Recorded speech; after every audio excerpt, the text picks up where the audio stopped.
Hello friends, कैसे हैं आप लोग। हाँ जी बेटे, इस वीडियो में हम डिस्कशन करने जा रहे हैं बेटे रिविजनरी टेस्ट पेपर पे। कौन सा आरटीपी? जेन 25 एग्जाम्स के लिए बेटे। और एक बात सारे बच्चों को पता है कि हर अटेम्प्ट से पहले एक आरटीपी और 2 एमटीपी आईसीआई रिलीज करता है। तो इस वीडियो में मैं आपको आरटीपी डिस्कस करके दे रहा हूं और अगले 2 वीडियोस में आपको एमटीपी रिकॉर्ड करके दूंगा। और एक बात सारे बच्चों को और पता है कि जो एमटीपीज हैं, मॉक टेस्ट पेपर, वो एग्जाम के पैटर्न पे रहते हैं। 30 मार्क्स का एमसीक्यू, 70 मार्क्स का डिस्क्रिप्टिव। जैसे पेपर आता है वो बिल्कुल एग्जैक्टली उसी पैटर्न पे रहते हैं वो। लेकिन आपका आरटीपी में होते हैं 20 क्वेश्चन। हर आरटीपी में आपको 20 क्वेश्चन मिलेंगे और ये सिर्फ आपके सिलेबस के रिवीजन के लिए होती है। अब आपके दिमाग में क्वेश्चन रेज होगा, जिंदल सर इस आरटीपी का लेवल कैसा है, इस आरटीपी में कुछ नया है पढ़ने के लिए। तो इसमें बेटे 8-10 क्वेश्चन तो डिट्टो रिपीट किए हुए हैं। अप्रोक्सीमेटली 10 क्वेश्चन 20 में से डिट्टो हैं और जो बाकी के 10 हैं वो कॉन्सेप्ट बेस्ड हैं। मतलब ऐसा कोई क्वेश्चन है नहीं जो हमने डिस्कस ना किया हो। Ditto exactly cut copy paste कम से कम 10 क्वेश्चन है इसके अंदर। और जो बाकी के 10 है वो कॉन्सेप्ट बेस्ड है, उसमें प्रॉब्लम नहीं आएगी। मैं इसको शुरू कर रहा हूं। आपकी स्क्रीन के ऊपर मैंने आरटीपी लगा दी है और मैं चर्चा शुरू कर रहा हूं बेटे। और हमारे पास है इसका पार्ट नंबर 1 और ये है एमसीक्यूज। कह देते हैं केस सिनेरियो। क्वेश्चन तो क्वेश्चन ही है, जब हम उसको केस स्टडी बोल देते हैं तो बाद में वजन आ जाता है बस, और कुछ नहीं है। बिल्कुल आसान है बेटे ये। मैं इसका डिस्कशन स्टार्ट कर रहा हूं। ये हमारे पास फर्स्ट क्वेश्चन है बेटे। अभी हम अपनी आरटीपी का पहला क्वेश्चन पढ़ने जा रहे हैं। देखते हैं जरा कौन से एएस में से पूछा है इन्होंने। Surya limited has a 2 fixed asset, has a 2 fixed assets. अगर यही सेंटेंस बच्चा पेपर में लिख के आए ना, नंबर काट लें उसके कि हैज अ 2 एसेट्स क्या होता है भाई। चलो 2 एसेट्स हैं जी इनके पास। एक है FA1 is being carried in the balance sheet for 600 lakhs and FA2 is being carried at 300 lakhs। ये क्या बताना चाह रहा है? ये आपको बता रहा है कैरिंग अमाउंट।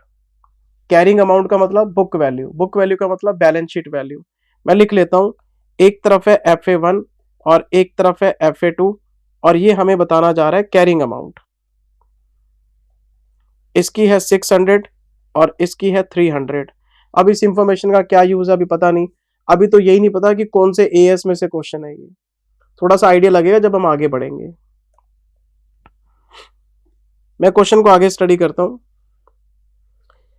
एज एट 31 मार्च 24, बैलेंस शीट डेट आ गई है। The value in use for FA1 is 500 lakhs. कौन सा वर्ड यूज किया?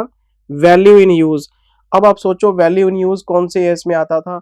ये क्वेश्चन है बेटे AS 28 का, इंपेयरमेंट का। और इसमें एक फॉर्मूला पढ़ा था हमने कि carrying amount, recoverable amount, impairment loss. और रिकवरेबल अमाउंट का फॉर्मूला था वैल्यू इन यूज और NSP whichever is higher. अगर आपकी कैरिंग अमाउंट रिकवरेबल अमाउंट से ज्यादा है तो आपकी बैलेंस शीट ओवर वैल्यूड है, तो उसको ठीक करने के लिए हम इंपेयरमेंट लॉस बुक करते थे और उसे प्रॉफिट एंड लॉस में राइट ऑफ करते थे। और रिकवरेबल अमाउंट निकालने के लिए वैल्यू इन यूज और net selling price whichever is higher. NSP कैसे आता था? Expected selling price minus expected cost to sell the asset. और वैल्यू इन यूज कैसे आता था? Present value of cash inflow including salvage value into PV factors. फिर आपको यह भी बताया था कितने साल के पीवी फैक्टर लेने हैं, रेट कौन सा लेना है। सारी कहानी डिस्कस कर रखी है बेटे, इतना डिटेल में पढ़ाया था आपको मैंने। और फिर एक चीज बताई थी कि इंपेयरमेंट करने के लिए कोई ना कोई इंडिकेशन होना चाहिए, इंटरनल और एक्सटर्नल।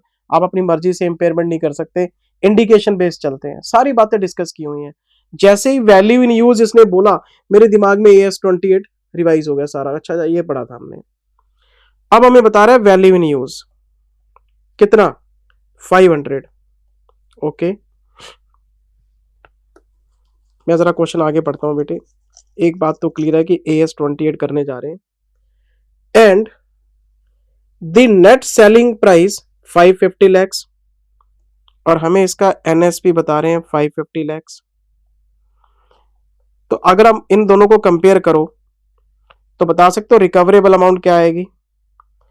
रिकवरेबल अमाउंट आएगी 550।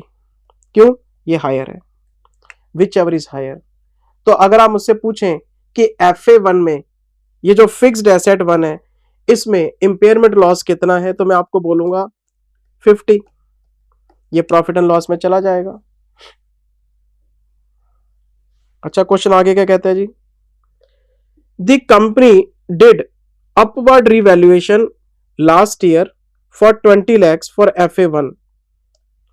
एक कॉन्सेप्ट और बताया था AS28 में, इंपेयरमेंट ऑफ रीवैल्यूड एसेट का, कि अगर आपने लास्ट ईयर या पहले के सालों में कोई एसेट रीवैल्यू करके रखी हो तो आपके पास कुछ ना कुछ उसका रीवैल्यूएशन रिजर्व पड़ा होगा। और क्वेश्चन खुद कह रहा है कि इन्होंने लास्ट ईयर इसको अपवर्ड किया था और 20 lakhs का रीवैल्यूएशन रिजर्व पड़ा है। और मैंने क्लास में आपको बताया था कि अगर कोई इंपेयरमेंट लॉस है तो पहले RR से सेट ऑफ करेंगे फिर P&L में जाएंगे। तो अगर ये 50 का लॉस आपको बता रहे हैं तो 20 का आपके पास RR है, तो प्रॉफिट एंड लॉस में सिर्फ 30 lakhs जाएगा। 20 lakhs तो हम RR से सेट ऑफ करेंगे। और अगर ये एसेट रीवैल्यूड नहीं होती तो 50 का 50 P&L में जाता। तो पहले हम RR को यूज करेंगे, जब RR खत्म हो जाएगा फिर हम P&L में जाएंगे। आपको दो केस कराए तो थे यार, first upward then downward, first downward then upward, दोनों केस करा रखे हैं। ये तो सिंपल केस है, आपको आता है ये सब कुछ। ये FA1 की पूरी कहानी मेरे को समझ में आ गई। मैं क्वेश्चन आगे लेके चलता हूं, क्या कहता है क्वेश्चन। एज एट 31 मार्च 24, ठीक है, the value in use for FA2 350 lakhs। Okay, 350 lakhs मैं लिख लेता हूं, बहुत बढ़िया। And the NSP is 320 lakhs। Okay, 320 lakhs। इन दोनों में से हायर बताओ क्या आएगा। हायर आएगा 350। तो मुझे बताओ FA2 की कैरिंग अमाउंट कितनी है, 300। इसका रिकवरेबल कितना है, 350। क्या कोई इंपेयरमेंट लॉस है, नहीं है सर, यहां तो उल्टा हो गया, नो इंपेयरमेंट लॉस। आपका जो FA2 है उसमें कोई लॉस नहीं है, लॉस सिर्फ किसमें है, FA1 में है भाई साहब। ओके, अब जरा MCQ चेक करते हैं। सारा क्वेश्चन हमने पढ़ लिया बेटे। आओ MCQ में आते हैं। ये फर्स्ट MCQ है। How much is the total impairment loss for the current year for FA1। आपसे FA1 का इंपेयरमेंट लॉस पूछ रहा है। तो कैरिंग अमाउंट थी 600, रिकवरेबल अमाउंट था 550, तो इसका टोटल लॉस है 50। अभी आपको चेक कराया था मैंने। ऑप्शन 2 बी में आओ। How much impairment loss will be charge to profit and loss for the current year for FA1 30। Option 3 loss तो 50 का था लेकिन 20 का RR से सेट ऑफ होगा, पहले रीवैल्यूएशन रिजर्व यूज करेंगे फिर P&L में जाएंगे। तो लॉस 50 का है लेकिन P&L में 30 ही जाएगा। ओके, बहुत बढ़िया, आगे चलते हैं। सब AS28 में पढ़ के आए हो बेटे, कोई नई चीज थोड़ा ना बता रहा हूं। How much is the total impairment loss for the current year for FA2। FA2 में बताओ कितना लॉस है, 0, क्योंकि रिकवरेबल अमाउंट ज्यादा था। इसका आंसर है नील। डी में what will be the carrying value on 1 April for FA1। आपसे कैरिंग अमाउंट पूछ रहा है, तो सीधी सी बात यह है 600 का एसेट था, 50 का लॉस है, तो रिवाइज्ड अमाउंट 550। और ये बात हमने AS28 में पढ़ी थी कि जब इंपेयरमेंट लॉस हो जाता है तो revised carrying amount recoverable amount पे आ जाती है। तो इसका आंसर है 550, आंसर 1।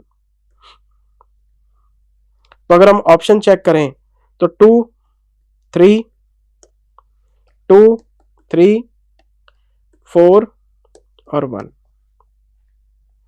अभी चेक कराता हूं, एक क्वेश्चन और निपटा लो। कोई जनरल एमसीक्यू है सेकंड पॉइंट में। क्या पूछना चाहते हैं? द डेबिट और credit balance of FCMI TDA, याद आया कुछ? FCMI TDA कुछ याद आया?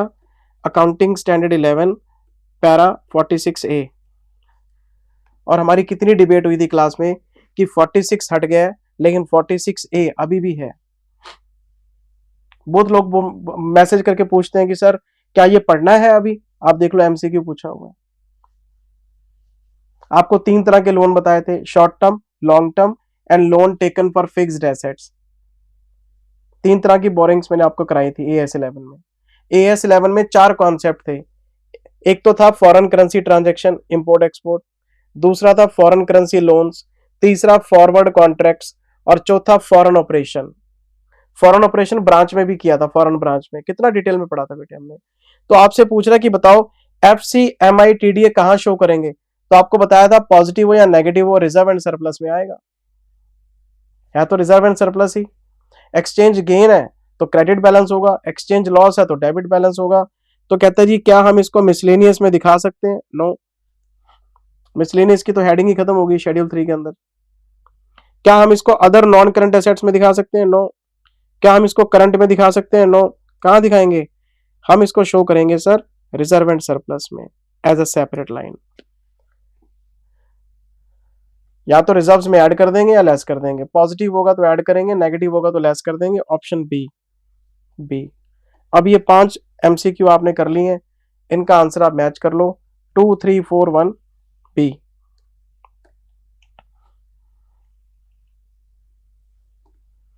To, 3, 4, 1 and B. पांचों एमसीक्यू हमारे बिल्कुल ठीक है सर। बच्चों वाला क्वेश्चन था, मुझे तो बेटे कुछ लेवल नजर आया नहीं। अगर आपको कुछ हार्ड लगा हो तो मुझे पता नहीं। 350 घंटे की क्लास अटेंड करने के बाद भी अगर ये क्वेश्चन आपको टफ लगते हैं, मैं बेटे उसमें क्या कर सकता हूं बताओ।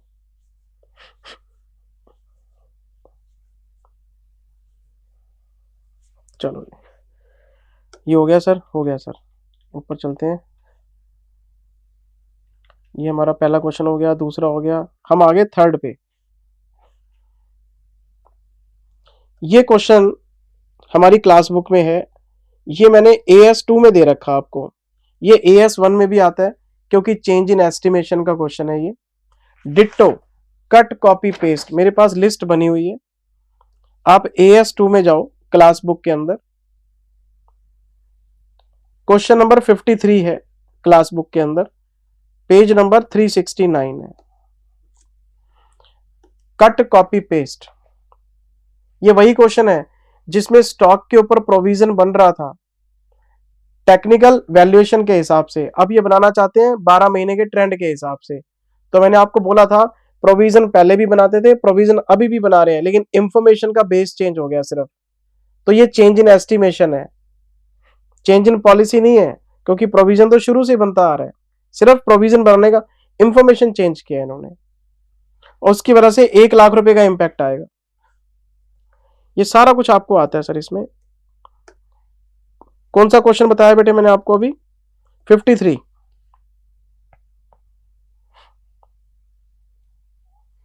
आप चेक कर लेना प्लीज, क्लास बुक का क्वेश्चन नंबर 53 AS2 में कराया हुआ है। फिर हम आगे क्वेश्चन नंबर 4 में बेटे, AS3 मतलब कैश फ्लो स्टेटमेंट। और आपको यह बताना है कि ऑपरेटिंग एक्टिविटी है या इन्वेस्टिंग एक्टिविटी है, फाइनेंसिंग एक्टिविटी है या कैश इक्विवेलेंट है। अगर कोई भी ट्रांजैक्शन फिक्स्ड एसेट्स और इन्वेस्टमेंट से डील करेगी वो इन्वेस्टिंग में जाएगी, शेयर कैपिटल और लोन से डील करेगी तो वो फाइनेंसिंग में जाएगी। अगर आपके बिजनेस की सेल परचेज एक्सपेंस या टैक्स वगैरह वो ऑपरेटिंग में आते हैं, और कैश बैंक और मार्केटेबल सिक्योरिटीज वो कैश इक्विवेलेंट में आते हैं। कैश फ्लो पे आपको मैंने इतनी क्लासेस दी, 40-50 क्वेश्चन हमने देखे, ये तो 5 मिनट का काम है। ये देखो, long term borrowing financing, trade receivable operating, trading commission received trading commission operating, redemption of preference share financing, share issue करें या रिडीम करें फाइनेंसिंग में जाता है, sale of investment investing, dividend paid dividend pay करेंगे तो फाइनेंसिंग क्योंकि capital पे पे होता है, रिसीव करेंगे तो investing financing, received interest received investing, dividend received investing, rent received investing, dividend paid financing, marketable securities cash equivalent. Question खत्म। अब तो मुस्कुरा दो, ये कोई क्वेश्चन थोड़ा ना है।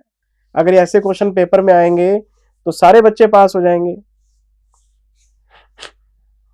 मेरे हिसाब से पेपर का लेवल ठीक ठाक ही होना चाहिए बेटे, ताकि मेहनत करने वाले बच्चे आगे निकलें, शॉर्टकट मारने वाले बच्चे आगे ना निकलें।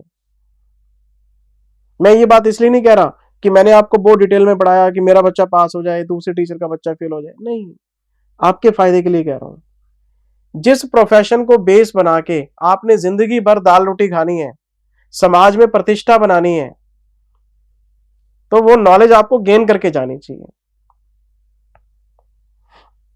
मैं YouTube पे देखता रहता हूं, अलग अलग तरह की स्ट्रेटेजीज आती रहती हैं, ये कर लो वो कर लो, इससे 50 नंबर का पेपर हो जाएगा तुम्हारा, इससे डिग्री लेके करोगे क्या? मैं तो इस बात को लेके हैरान रहता हूं हमेशा।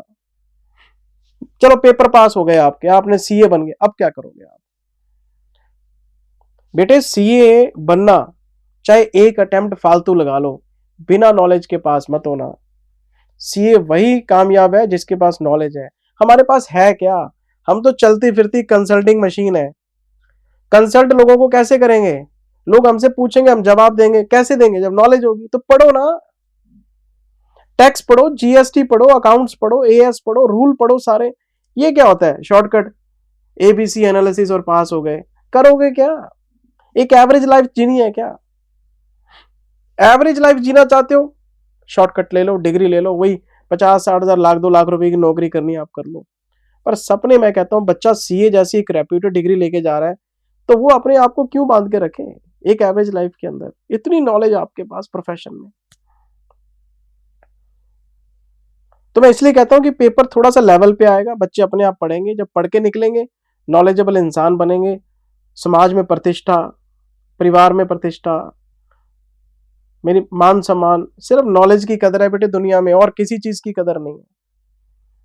4 लोगों में खड़े हो कॉन्फिडेंस के साथ तभी बोल पाओगे जब कुछ अंदर आपके पास होगा, कुछ पढ़ा होगा। स्मार्ट स्टडी से आपको कभी भी ये प्रोफेशनल डिग्री नहीं लेनी चाहिए। प्रोफेशनल डिग्री नॉलेज से लेनी चाहिए, चाहे एक अटेम्प्ट फालतू लग जाए, कोई दिक्कत नहीं। आपको इन्वेस्ट करना चाहिए टाइम अपना। ये बात इंटर में नहीं, फाइनल पे भी लागू होती है, पर मेरी बात को सुनने वाला है ही नहीं। ये बातें आपको कब समझ में आएंगी? जब सीए बनने के बाद प्रोफेशन में 5 साल रहोगे और एक एवरेज स्तर पे रहोगे आप। धीरे धीरे आपकी फैमिली बढ़ेगी, फिर आपके ऑब्लिगेशन बढ़ेंगे, फिर आपको लगेगा यार हमारी इनकम स्केल वो नहीं है जो होना चाहिए। तब तक आप भूल चुके होगे कि करके क्या आए हो आप। ये तो इतना बढ़िया प्रोफेशन है बेटे, अगर आप नॉलेज लेके दिमाग लगा के सिंसियरिटी से पढ़ोगे, जिंदगी में राइज होना ही होना है आपने। अच्छा जी, आगे चलते हैं। आसान सा पार्ट है जी। मैं 5वें क्वेश्चन पे आ गया बेटे। मेरा 5वां क्वेश्चन है AS5 पे। ये तो क्लास में किया हुआ हेलीकॉप्टर वाला क्वेश्चन है ये। क्लास बुक में जाओ। ओके सर, AS5 का क्वेश्चन है। ओके सर, क्वेश्चन नंबर 17 है। ओके सर, पेज नंबर 41 है। कट कॉपी पेस्ट मेरा कराया हुआ क्वेश्चन है। चलते चलते मैं आ गया क्वेश्चन नंबर 6 में। क्वेश्चन नंबर 6,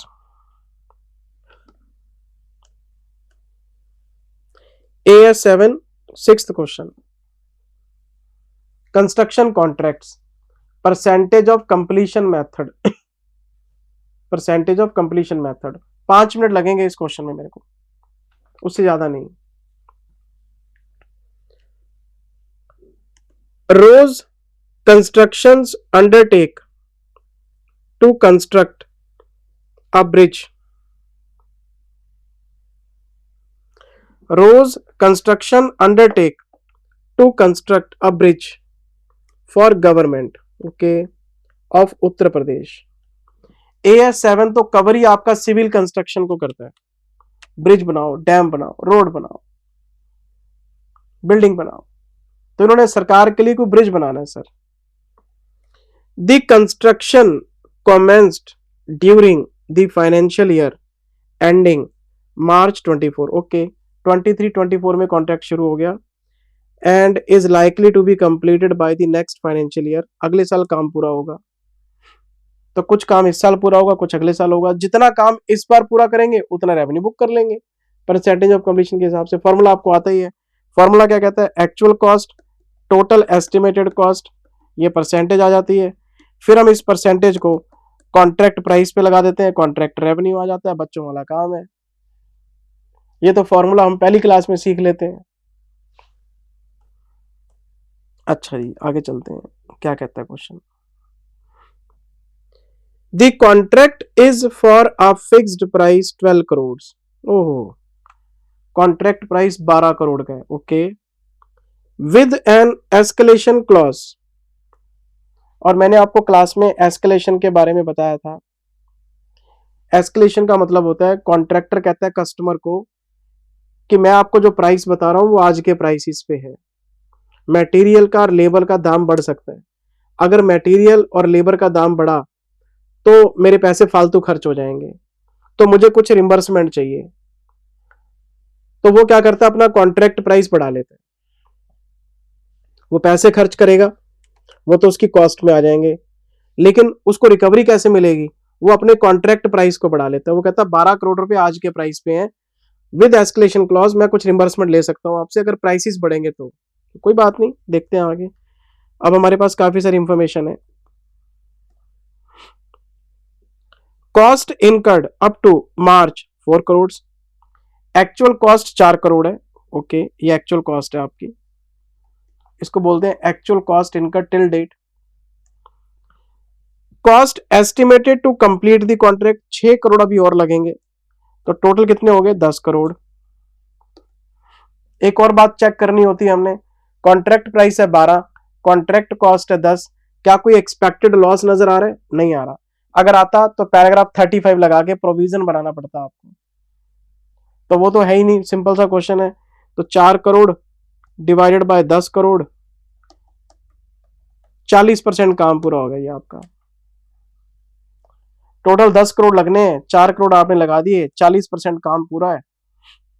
और मुझे क्वेश्चन कहता है एस्केलेशन इन कॉस्ट वाज 5%.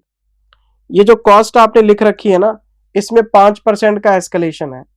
अच्छा फिर क्या हुआ? Hence the contract price is also increased by 5%. Contract price है 12 करोड़ का, 5% कहता है मैं एस्केलेशन आपका एस्केलेशन वापस लूंगा आपसे, तो ये 1260 हो गया. कोई बात नहीं. इसका 40% बताओ कितना होगा?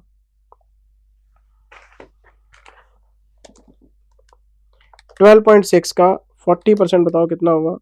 ये आ गया जी 5.04.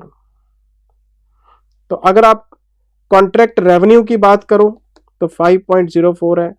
कॉन्ट्रैक्ट प्रॉफिट की बात करो तो 5.04 माइनस 4 1.04 आ जाएगा.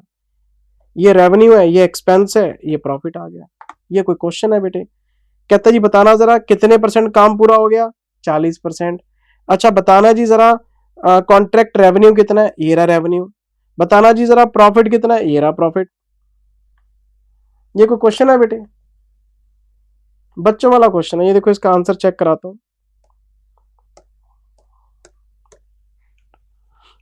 Question number 6. ये देखो ये क्वेश्चन नंबर 6 आपका. पहले टोटल मारा ये 10 करोड़ आ गया, 40% आ गया, ये रेवेन्यू आ गया और ये प्रॉफिट आ गया. 5 मिनट लगे क्वेश्चन में. बस कॉन्ट्रैक्ट प्राइस को एस्केलेशन क्लॉज से बढ़ाना था. 5% आपका कॉन्ट्रैक्ट पड़ेगा क्योंकि कॉस्ट बढ़ गई आपकी 5%. इतनी सी बात है. अच्छा, मैं आरटीपी में वापिस आता हूँ। पहला क्वेश्चन हो गया, दूसरा भी हो गया, तीसरा हो गया, फिर चौथा हो गया, फिर पांचवा हो गया, छठा हो गया। लो जी, 7वें क्वेश्चन में आते हैं। AS9 क्वेश्चन नंबर 7, और ये है बेटे रीपरचेज एग्रीमेंट पे।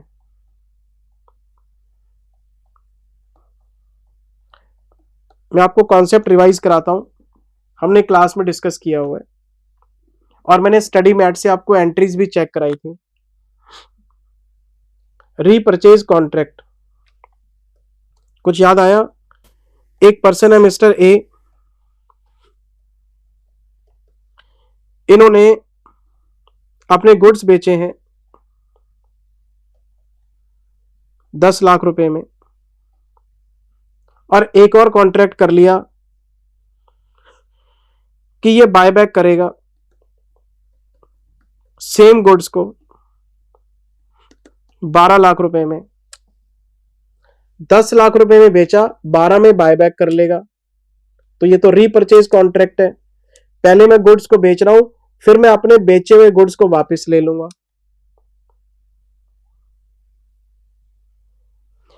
10 में बेच रहा हूं, 12 में वापस लूंगा, तो 2 लाख रुपए एक्स्ट्रा दूंगा। तो मैंने आपको क्लास में कहानी सुनाई थी कि ये AS9 कहता है कि सेल ऑफ गुड्स ही नहीं है। आपको पैसे की जरूरत थी, आपने सामने वाले से 10 लाख रुपए उधार मांगे और अपने गुड्स उसके पास प्लेज कर दिए। जब आपके पास पैसे हो जाएंगे, पैसे दे आओगे, गुड्स छुड़वा लाओगे अपने। तो ये जो 2 लाख रुपए आप एक्स्ट्रा दे रहे हैं, ये फाइनेंस कॉस्ट है आपकी, ये ब्याज है। और हम रीपरचेज एग्रीमेंट को, रीपरचेज कॉन्ट्रैक्ट को एक फाइनेंसिंग अरेंजमेंट मानते हैं। याद आया कुछ? AS9 में कितना प्यार से पढ़ाया था आपको मैंने। और एक और बात बताई थी कि प्राइस कम भी हो सकता है।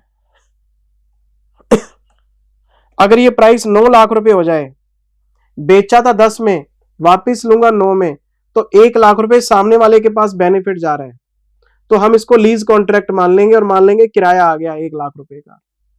अगर हम पैसे फालतू देते हैं रीपरचेज में, तो वो ब्याज है। कम लेते हैं तो रेंटल इनकम मान लेंगे उसको। पूरी कहानी बेटे आपको सुनाई थी मैंने। तो ये कुछ ऐसे ही क्वेश्चन है, देखो मैं चेक कराता हूं आपको। मिथ्या limited entered into agreement with Satya limited. एक है मिथ्या और एक है सत्या, इनका आपस में कॉन्ट्रैक्ट हुआ क्या? For sale of goods costing ₹8 lakh at a profit of 20% on cost. मतलब सेल हो रही है 8 + 20% 9.6 लाख पे। मिथ्या ने सत्या को 9,60,000 रुपए के गुड्स बेचे। बहुत बढ़िया जी। The sale transaction took place on 1 Feb 24। ये ट्रांजैक्शन हुई है 1 फरवरी 24 को। बैलेंस शीट बनने से 2 महीने पहले, फरवरी और मार्च, क्योंकि बैलेंस शीट 31 मार्च को बनेगी, बैलेंस शीट बनने से 2 महीने पहले। ऑन दी सेम डे, 1 फरवरी को, इसी दिन, Satya entered into another agreement with Mithya to resell the same goods at 10.8 lakhs on 1 August. लो कर लो बात। ये फिर रीपरचेज करेगा, बायबैक, कितने में? 10.8 में। और कब? 1 अगस्त को। लो कर लो बात। मिथ्या ने माल बेचा है 9.6 का और बायबैक कर लेगा 10.8 का, तो फिर ये तो फाइनेंसिंग एग्रीमेंट हो गया। अगर मैं चेक करूं तो 1.2 lakhs, ये तो इंटरेस्ट है जी, सेल परचेज की बात ही नहीं हो रही। हमने तो सामने वाले से पैसे उधार लिए हैं और ब्याज समेत वापस कर दिए हैं। पैसा लिए 9.6, वापस किया 10.8, तो ब्याज लगा के वापस कर दिया। तो ये ब्याज है आपका, ये ब्याज है आपका। एक बात और चेक करो, कितने महीने का ब्याज है ये?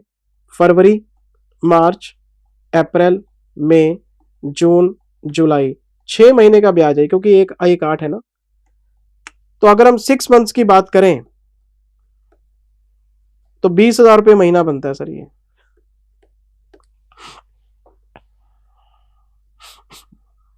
1.2 lakhs divided by 6 months 20,000 per month. और अगर मुझसे कोई पूछे कि फरवरी और मार्च 2 महीने का ब्याज कितना बनेगा, तो मैं बोलूंगा 20,000 इंटू 2 40,000 रुपए। क्यों? क्योंकि 31 मार्च को बैलेंस शीट बनेगी और आपसे पूछा जाएगा कि बताना 31 मार्च की अकाउंटिंग क्या करोगे, तो मैं आपको एंट्री सभी पास करा देता हूं। रीपरचेज एग्रीमेंट है, डिस्कस किया हुआ कॉन्सेप्ट है, कुछ नया है ही नहीं। और जब हम क्लास में पढ़ रहे थे तो आपको क्या लग रहा था? मैं आपका टाइम वेस्ट कर रहा हूं। सर दूसरे टीचर तो 200 घंटे में रेगुलर कोर्स करा रहे हैं, आप 350 घंटे में कराते हो। सर आपका तो फास्ट ट्रैक ही 170 घंटे का है, उनका रेगुलर बैच 170।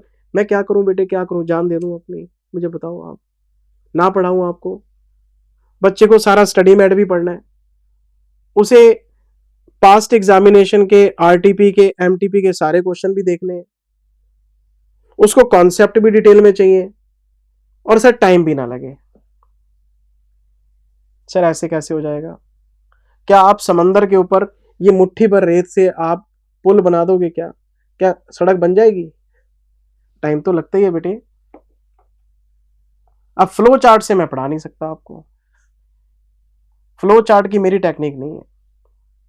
मेरा तो ये मानना है कि मैं बच्चे को क्लास में एक एक चीज लिखवाता हूं, बच्चा नोट करे। चलो आपका लिखने में मन नहीं कर रहा, आपको हैंड रिटन नोट्स की पीडीएफ दे दी कि आप इसका प्रिंट आउट निकलवा लो, मत लिखो, लिखे लिखे टाइम बचा लो। फिर बच्चा कह रहा है नहीं सर थोड़ी एक्सप्लेनेशन पास करो, फास्ट ट्रैक भी दे दिया 170 आवर्स का। लेकिन बेटे पढ़ना तो पड़ेगा आपको, पढ़ाई से तो पीछा नहीं है। हाँ, पीछा थोड़ा छूटेगा आपका, बताओ। State the treatment of this transaction in the financial statements of मिथ्या एज ऑन 31 मार्च। 31 मार्च को आप बताओ इसकी कैसे अकाउंटिंग करोगे? The pre determined reselling price covers the holding cost of Satya. Give the journal entries in the books of मिथ्या। आपको entries बतानी है मिथ्या की बुक्स में। तो पहली एंट्री पास करेंगे 1 Feb 24 को, bank account debit 9.62 Satya, being amount borrowed from Satya. हमने सत्या कंपनी से पैसा उधार लिया है, माल नहीं बेचा उसको हमने। Bank account debit to sale की एंट्री मत पास कर देना, सेल कर रहे हो, बाय बैक कर रहे हो, कहां से है सेल? हम तो प्लेजिंग ही मानेंगे कि पैसा उधार लेके ब्याज समेत वापस कर दिया। फिर 31 मार्च आ गई सर, क्या एंट्री पास करेंगे? इंटरेस्ट अकाउंट डेबिट 40,000 रुपए। कैसे? ये लो, to Satya, being interest made due for 2 months. बहुत बढ़िया। और फिर 31 मार्च को एक एंट्री और पास कर सकते हैं, P&L account debit to interest 0.4 being interest written off. बस ये एंट्रीज पास होनी है। दिखाऊं आपको वर्किंग? ये देखो आंसर दिखाता हूं आपको, तीसरा, चौथा, पांचवा, अच्छा, फिर छठा, ये रही bank account debit to advance from Satya. आप सिंपली सत्या भी लिख सकते हो, एक ही बात है, पैसा उधार लिया हमने। फिर interest account debit to Satya, profit and loss account debit to interest. Accounting clear है बिल्कुल, हम वापस चलते हैं। फिर बच्चा पेपर में ये पूछता है मेरे से कई बार कि सर क्या जर्नल एंट्री सीधी लिखा है? थोड़ी बहुत एक्सप्लेनेशन तो लिखनी चाहिए बेटे, कॉन्ट्रैक्ट की नेचर तो एक्सप्लेन करोगे ही आप कि ये रीपरचेज कॉन्ट्रैक्ट है, इसमें सेल वाली कोई बात नहीं है, फाइनेंसिंग अरेंजमेंट है, and the following entries shall be passed. 2 4 5 लाइनें तो हल्की फुल्की लिखनी चाहिए आपको एक्सप्लेनेशन के लिए, सीधा एंट्रीज तो हमने कभी भी पास नहीं करी।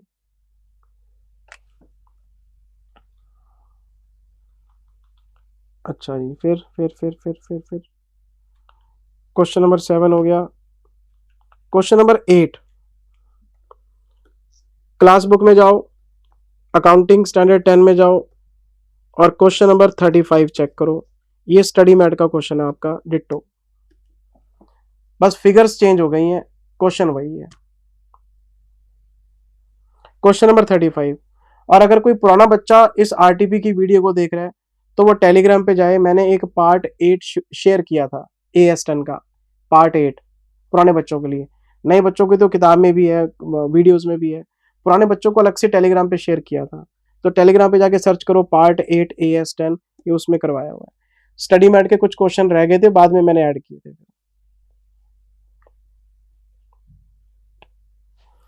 अच्छा जी, ये है AS11 का, ये भी सर हमारी क्लास बुक में ही है। आप क्लास बुक में जाओ,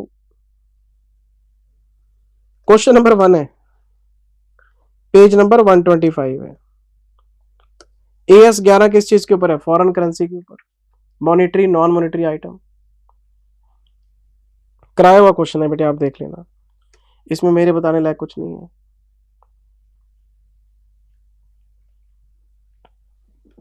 लो जी, मैं आ गया क्वेश्चन नंबर 10 में। किस चीज के ऊपर है? AS14। आपको सिर्फ क्या निकालना है? PC सर, परचेज कंसिडरेशन निकालना है सर, एज पर AS14। पहले तो PC की डेफिनेशन याद करो जो मैंने आपको लिखवाई थी। Purchase consideration is the amount which is paid by purchasing company to the liquidator of vendor company only for its shareholders whether equity or preference। Share holder की पॉकेट में जो जाएगा वो PC है। आप क्रेडिटर को पे करोगे, आप डिवेंचर्स को पे करोगे नहीं, आउटसाइडर को जो मर्जी पे करो आप, वो PC नहीं होता। PC जो शेयर होल्डर को पे करेंगे, जो आउटसाइडर की पेमेंट होती है वो नेट एसेट्स में आती है और PC जाता है नेट एसेट्स के लिए, तब तक लायबिलिटीज कट चुकी होती हैं। तो परचेज कंसिडरेशन फाइनल अमाउंट होती है जो शेयर होल्डर की पॉकेट में डालते हैं। लेकिन एक बात और बताई थी पेपर में, एक बात का ध्यान रखना है, कई बार क्या होता है ना, डिबेंचर्स को हम PC में ले लेते हैं, बच्चे हो जाते हैं नाराज कि सर कभी मना करते हो, कभी कभी PC। पहले ये देखो डिबेंचर दे किसको रहे हो। अगर आप डिबेंचर होल्डर को इश्यू कर रहे हो, वो PC में नहीं आता। अगर शेयर होल्डर की पेमेंट कैश में हो रही है, PC में आएगा। शेयर होल्डर की पेमेंट शेयर में हो रही है, PC में आएगा। शेयर होल्डर को आप कोई डिबेंचर दे रहे हो, कुछ और दे रहे हो, बिल्डिंग दे रहे हो, सब आएगा। शेयर होल्डर को जो दोगे आप, cash, share, debenture, building, plant, car, share holder की पॉकेट में जो आप डालोगे वो PC का पार्ट है। तो कई बार बच्चे पूछ लेते हैं सर किसी क्वेश्चन में आपने डिबेंचर को PC में क्यों लिया था? अरे भाई वो शेयर होल्डर को इश्यू हो रहे थे। जो चीज हम नॉर्थ वेस्ट साउथ वाला क्वेश्चन कराया तो था आपको क्लास में, उसमें भी बताई थी ये बात। चलो क्वेश्चन पढ़ते हैं, PC तो निकालना है, 5 मिनट लगेंगे। आस्था लिमिटेड इज एब्जॉर्ब्ड बाय निष्ठा लिमिटेड। आस्था और निष्ठा, मिथ्या और सत्या, क्या नाम है? ये आरटीपी की स्पिरिचुअल बंदे ने बनाए लगते हैं मुझे, मेरी तरह का बंदा लगता है मुझे। Aastha is absorbed by Nishtha, okay. The consideration being the takeover of liabilities, the consideration being the takeover of liabilities, the payment of cost of absorption not exceeding 10,000 rupees, actual cost, liquidation expenses। अगर purchasing company liquidation expenses pay करेगी तो goodwill to cash करेगी, इसका PC से क्या लेना देना? हमें बेकार की बातें किए जा रहा है, हमें कह रहा है PC बताओ और बता रहा है liquidation expense. The payment of 9% debentures of 50,000 at a premium of 20,000 through 8% debenture issued at a premium of 25% of face value, ये भी बेकार है। क्यों? डिबेंचर की पेमेंट हो रही है भाई साहब, डिबेंचर की पेमेंट तो PC में आती नहीं, वो तो नेट एसेट्स में आती है। लेकिन मैं आपको फिर भी बता देता हूं, ये बताया हुआ पॉइंट है, 50,000 प्लस 20% डिवाइडेड बाय 125%। आपको मैंने क्लास में 2 तरह के प्रीमियम डिस्काउंट बताए थे, एक तो होता है रिडम्पशन का, अगर मैं रिडम्पशन वाला प्रीमियम प्लस करता हूं तो पेबल वैल्यू आ जाती है 20% प्रीमियम पे आपको रिडीम करने हैं, मतलब पेबल वैल्यू इज 60,000। अब हम वेंडर कंपनी को 60,000 रुपए पेबल वैल्यू देने वाले हैं। अगर मैं पीसी निकालता नेट एसेट मेथड से तो मैं डिबेंचर की पेबल वैल्यू 60,000 लेता और फिर इसको पेमेंट करनी है नए डिबेंचर से, तो परचेजिंग कंपनी का 125 पे है क्योंकि 25% प्रीमियम है, तो फिर फेस वैल्यू और प्रीमियम आ जाता, पर मुझे जरूरत ही नहीं है। क्वेश्चन कह रहा है पीसी निकालो, पीसी निकालना नेट पेमेंट मेथड से। अभी शुरू करता हूं, ये देखो,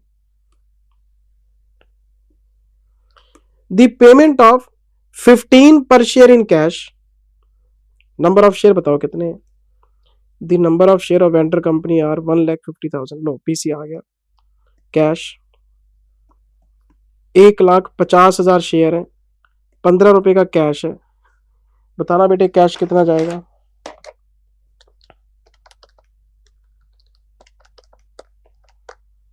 ₹22,50,000 रुपए कैश में जाएगा, बहुत बढ़िया। फिर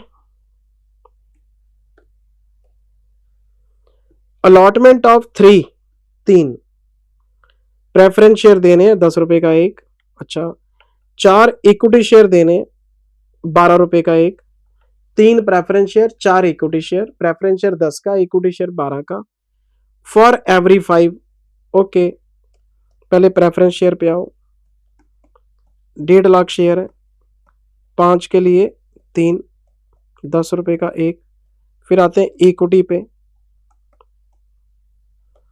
5 के लिए 4, 12 रुपए का एक, यही है ना, हाँ जी यही है।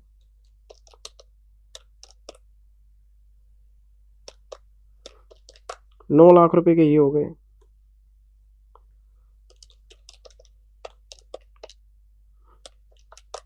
और 14,40 के ये हो गए। पीसी बताओ कितना है।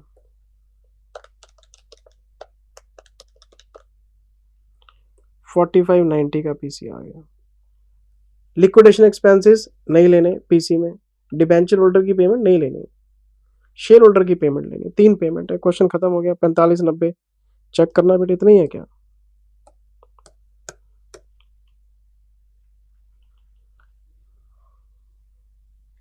ये रहा जी 4590।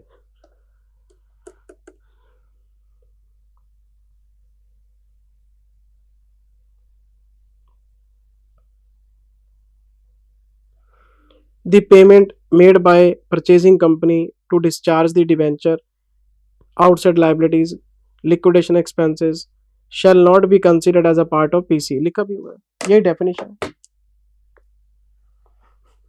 देखो बताने वाली बातें थोड़ी नहीं यार, इतने क्वेश्चन करा दिए आपको। पहले मैंने आपको अमेलगामेशन के रेगुलर क्वेश्चन कराए, फिर आपको एक्स्ट्रा क्वेश्चंस कराए, होमवर्क में प्रैक्टिस के लिए इतने क्वेश्चन दिए आपको। ये तो बच्चा क्वेश्चन है, आंखें बंद करके कर दो यार। चलो आगे चलते हैं। Question number 2, 3, 4, 5, 6, 7। अभी तक तो कोई क्वेश्चन ऐसा मिला नहीं जो टेंशन देने वाला हो, सब आसान ही लग रहे हैं सर। लो क्वेश्चन नंबर 11 AS16 सबका फेवरेट, बोरोइंग कॉस्ट का। बोरोइंग कॉस्ट के दो ही ट्रीटमेंट, या तो बोरोइंग कॉस्ट कैपिटलाइज होती है या P&L में राइट ऑफ होती है। अगर क्वालिफाइंग एसेट के लिए खर्च करोगे तो कैपिटलाइज हो जाएगी, और अगर अदर देन क्वालिफाइंग होगी तो P&L में चली जाएगी। बोरोइंग कॉस्ट में इंटरेस्ट भी आता है, अदर कॉस्ट भी आती है, और अदर कॉस्ट का अमोर्टाइज्ड पार्ट आता है, एनुअल कॉस्ट। अगर ब्याज 1-1 साल का लेना है तो अदर कॉस्ट भी 1-1 साल की लेनी है। जब तक आपका काम चलता रहेगा कैपिटलाइजेशन चलता रहेगा, जब काम पूरा हो जाएगा कैपिटलाइजेशन बंद कर देंगे। कमेंसमेंट ऑफ कैपिटलाइजेशन भी बताया हुआ है, सस्पेंशन भी बताया हुआ है, सेसेशन भी बताया, फिर सेसेशन इन पार्ट्स भी बताया हुआ है। General boring, specific boring, WACR क्या नहीं पढ़ा बेटे हमने। चले आगे।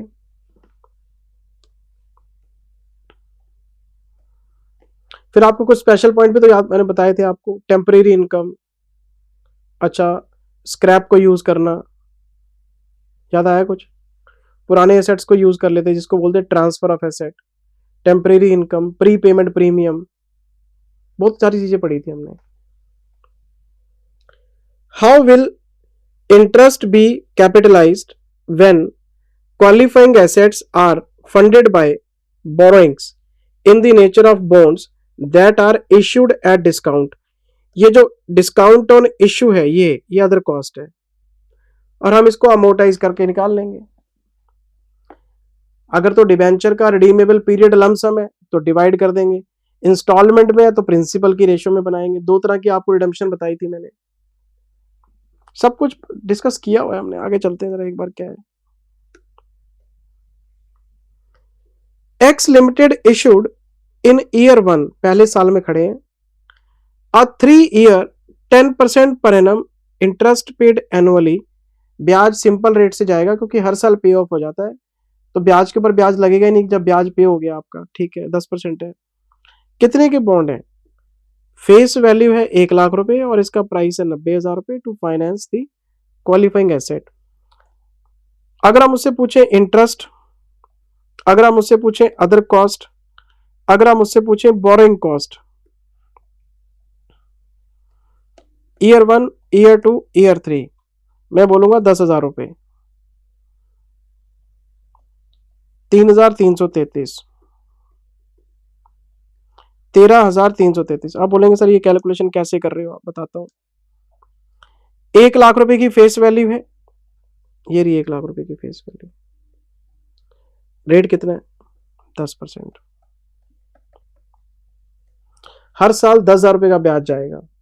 अच्छा, अब ये बताओ 1 लाख के डिबेंचर कितने में इश्यू कर रहे हो? 90,000 में। 10,000 का डिस्काउंट है, बिल्कुल है। और कितने साल का पीरियड है? 3 साल का, तो मैंने 3 से डिवाइड कर दिया। तो ब्याज तो जाएगा फेस वैल्यू के हिसाब से, और अदर कॉस्ट आएगी अमोर्टाइजेशन में, नंबर ऑफ ईयर्स के हिसाब से। तो 10,000 का डिस्काउंट है, 3 साल के डिवेंचर है, 1-1 साल की अमाउंट हो गई टोटल। तो ईयर 2 और ईयर 3 सेम अमाउंट आती रहेगी।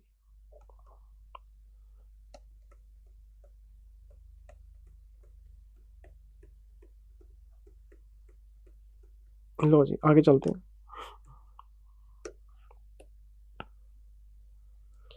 Which is ready for intended use at the end of year 2। अच्छा, सेकेंड ईयर में एसेट तैयार हो गई तो पहले साल का ब्याज कैपिटलाइज कर लो, ये भी आप कैपिटलाइज कर लो, ये P&L में जाएगा। क्यों?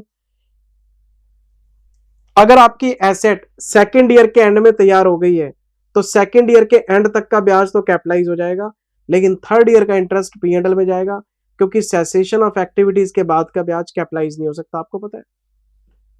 तो ये प्रॉफिट एंड लॉस में डाल देंगे हम। 3 साल का बॉन्ड है तो 2 साल का आप बोरिंग कॉस्ट कैपिटलाइज कर लो और 1 साल की बोरिंग कॉस्ट P&L में डाल दो, इतनी सी बात है। मुझसे क्वेश्चन पूछ रहे हैं, क्या कह रहा है? Compute the amount of borrowing cost to be capitalised, ये रही 26,666, 26,666 if the company uses for amortisation of discount straight line basis. तो स्ट्रेट लाइन ही लेना है जब 3 साल का बॉन्ड है। अगर आपका डिवेंचर इंस्टॉलमेंट में तो फिर आउटस्टैंडिंग प्रिंसिपल की रेशियो लेते हैं, क्लास में बताई तो थी बात आपको। ये क्वेश्चन है बेटे, ये कोई जिस लेवल पे आपने पढ़ा है और जिस लेवल के ये क्वेश्चन चल रहे हैं, आपको तो आपको मुस्कुरा ही रहे होगे आप।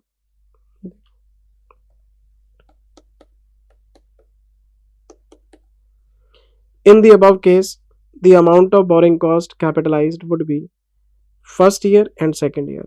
The borrowing cost of incurred in third year will be transferred to the profit and loss account. Expensed का मतलब होता है P&L में जाएगा। क्वेश्चन खत्म, पैसा आ जाओ। चलो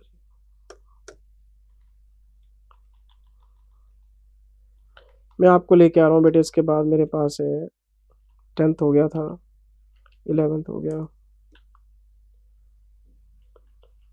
12th question. AS17 segment reporting.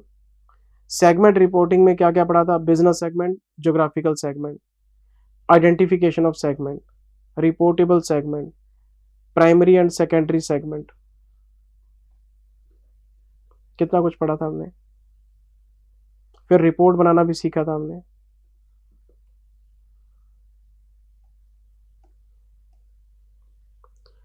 A company has inter segment transfer, inter segment मतलब inter department transfer, pricing policy of charging at cost less 5%, cost के 95% पे चार्ज करते हैं, मतलब बिलो कॉस्ट भेजते हैं। एक है डिपार्टमेंट ए, एक है डिपार्टमेंट बी, एक है डिपार्टमेंट सी।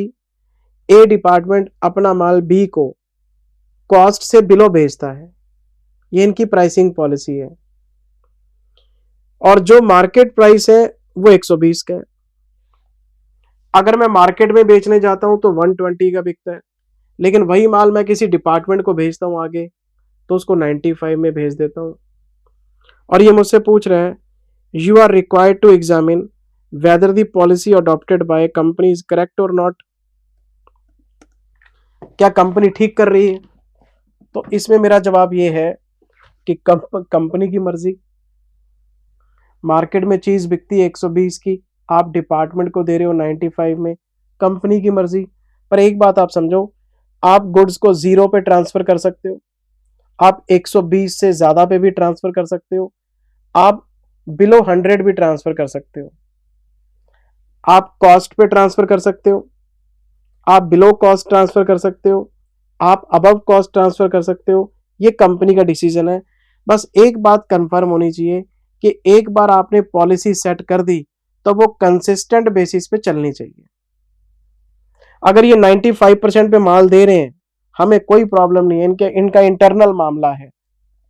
एक डिपार्टमेंट दूसरे को कितने में भेजते हैं, इनकी इंटरनल पॉलिसी है। लेकिन अब पॉलिसी 95% की बन गई है तो ये कंसिस्टेंट बेसिस पे लगनी चाहिए, पॉलिसी बार बार नहीं बदलनी चाहिए, इतनी सी बात है। तो ये पैसा लें ना लें, कम लें ज्यादा लें, हमें क्या मतलब, अगले का माल है, जो मर्जी करे। अब मेरे पास कोई बच्चा पढ़ने आता है, मैं उसे पूरी फीस लूं, मैंने फीस छोड़ दी, आधी फीस, मेरा डिसीजन है, मैं जो मर्जी करूं, ये तो मैनेजमेंट डिसाइड करती है। लेकिन एक बार अगर पॉलिसी सेट हो गई आपकी, एक बार पॉलिसी सेट हो गई तो वो कंसिस्टेंट बेसिस पे चलनी चाहिए, इतनी सी बात है। देखो इसका आंसर क्या लिखा है इन्होंने, मैं आपको चेक कराता हूं।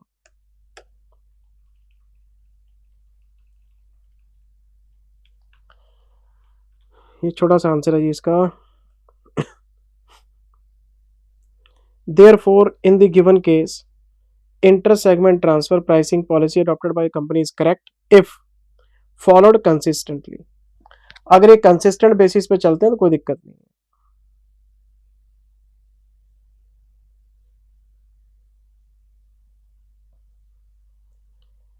इंटर सेगमेंट ट्रांसफर्स में be based on cost, below cost और द मार्केट प्राइस। जो भी पॉलिसी आप डिसाइड करना चाहते हैं आप करें, same should be disclosed and applied. हमें क्या मतलब, आप सस्ता बेचो महंगा बेचो, हम कौन होते हैं ये बताने वाले कि तुम अपना माल इतने में बेचो। माल तुम्हारा, नफा नुकसान तुम्हारा, हम तो सीए लोग हैं। बस आपके बुक्स में फ्रॉड नहीं होना चाहिए। अगर पॉलिसी कंसिस्टेंट बेसिस पे लग रही है, हमें क्या दिक्कत है।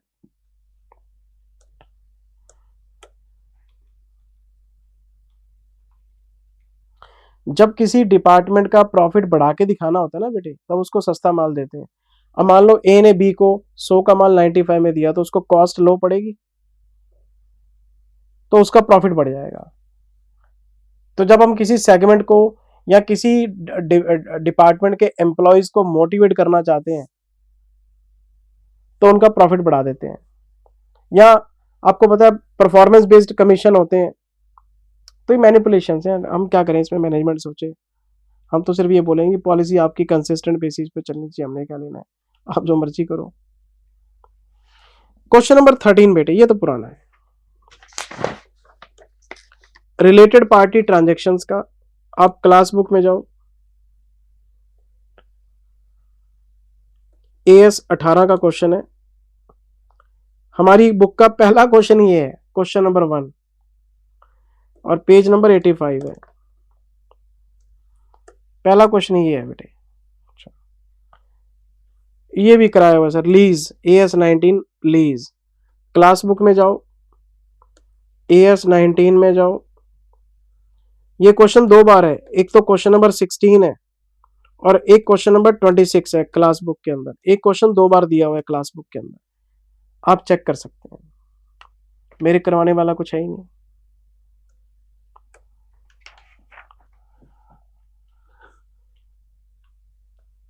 मैं आ गया जी क्वेश्चन नंबर 15 में।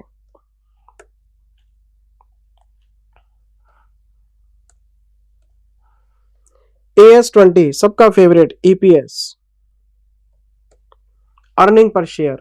क्वेश्चन नंबर 15 क्या कहता है जी क्वेश्चन?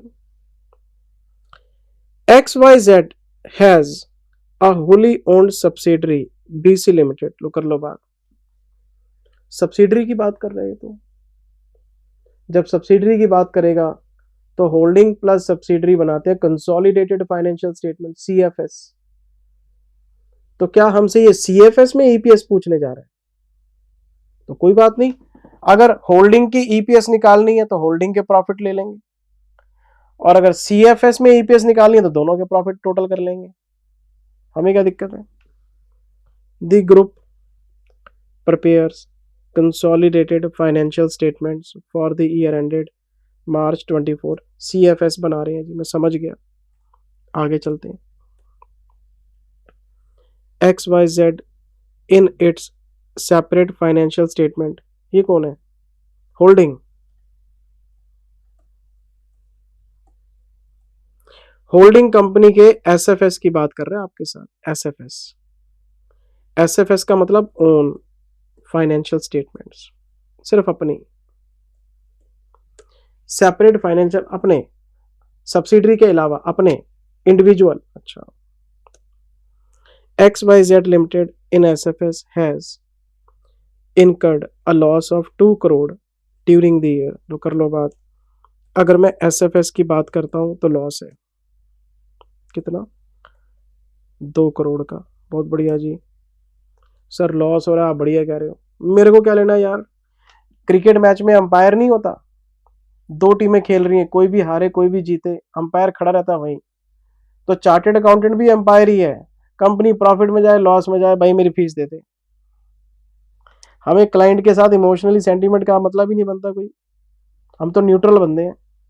ऑडिट करा पैसे दे, रिटर्न भरवा पैसे दे, हमारा काम इतना ही है बस। While the consolidated profit for the group during the year 40 lakhs। अच्छा, जो CFS है इसमें 40 लाख का प्रॉफिट है।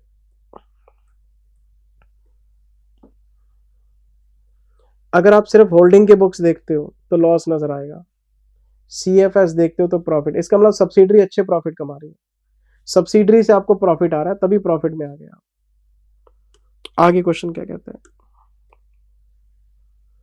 XYZ limited has 5 lakh shares outstanding 31 मार्च। अच्छा, further it has granted options equity shares in respect of such option 1 lakh shares are considered to be shares issued for no consideration।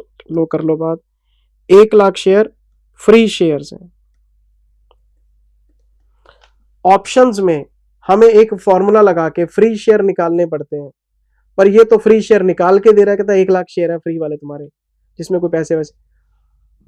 अगर मुझे SFS में basic EPS निकालना हो तो मैं 2 करोड़ रुपए लूंगा लॉस के, इसको डिवाइड करूंगा 5 लाख शेयर से। बताओ जरा क्या आया? 20,000, 2 लाख, 20 लाख, 2 करोड़ डिवाइड बाय 5 लाख, 40 रुपए लॉस पर शेयर है ये। जब हम डाइल्यूटेड EPS की बात करेंगे तो ये 2 करोड़ है, 5 लाख प्लस 1 लाख,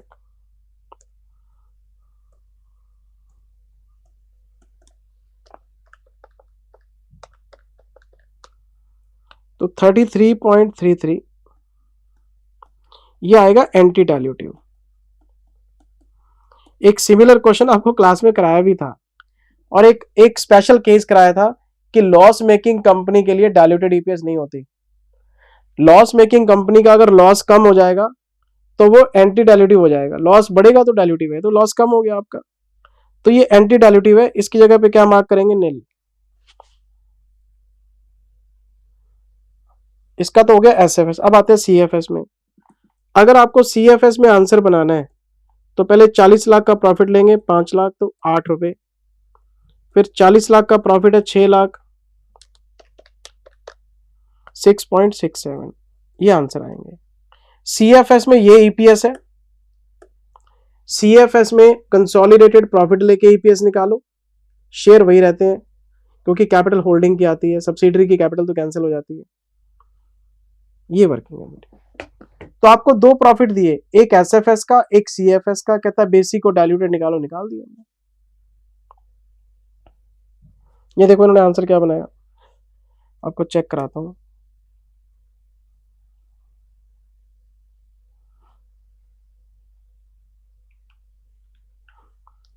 ये राजी, ये हमारा सीएफएस है, 40 लाख का प्रॉफिट है, 5 लाख शेयर है, 8 रुपए, फिर 40 लाख को डिवाइड करके 6 लाख से, ये आ गया डायल्यूटेड ईपीएस। ये स्टैंड अलोन वाला आ गया। 2 करोड़ का लॉस है, 5 लाख 40 रुपए, और इसको डिवाइड करना था 6 से, 33.33, नालायक, एंटी डायल्यूटिव है ये। दोनों जगह आंसर सेम चिपका दिया, बताओ। लिखा हुआ नीचे देखो, in the above case if exercise of option was considered for SFS, the diluted loss per share would be 33.33. As this is anti-dilutive, the options would not be treated as option of the shares. In the SFS, the diluted EPS would be same as, अरे नहीं यार, नील mark करते हैं, ये line लिखने की जरूरत नहीं है आपको, नील मार्क करते हैं हमेशा से, सेम रिपोर्टिंग नहीं करते, नील मार्क करते हैं, नील कि डायल्यूटेड ईपीएस नहीं है, नील सेम थोड़ा ना शो करते हैं। ये क्वेश्चन है आपका, सिंपल बच्चों वाला क्वेश्चन है।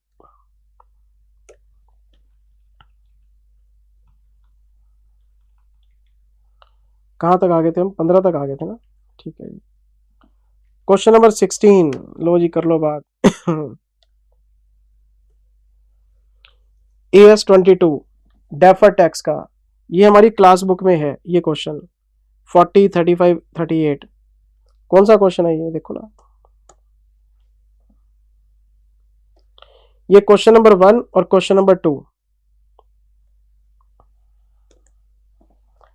लेकिन मैं एक बार फिर भी डिस्कस कर लेता हूं, है तो क्लास बुक का ही अपनी।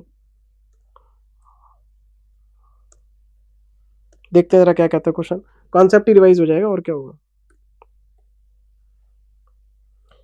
ABC limited prepares it's accounts annually 31 मार्च, 31 मार्च को बुक्स बनाते हैं, ठीक है।